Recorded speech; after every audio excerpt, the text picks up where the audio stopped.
Assalomu alaykum parvozlar. Tavsiya bor.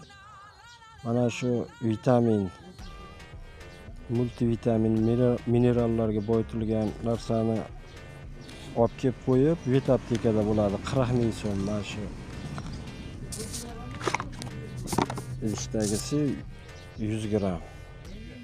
Mana shuni olib kelib qo'yib, shu yosh jo'jalarga, umuman tovuqlarga 1 litr suvga 2 gramdan suvga qo'shib turib berishni tavsiya qilaman. Buni tarkibida shunchalik ko'p minerallar, vitaminlar borki, haligi lakalum bo'ladigan, oyog'i tolma bo'ladigan jo'jalarga ham, immunitetini ko'tarishga ham, hamma narsaga zo'r mana shu. Shuni olib kelib qo'yib, suvga qo'shib berib turishni tavsiya qilaman.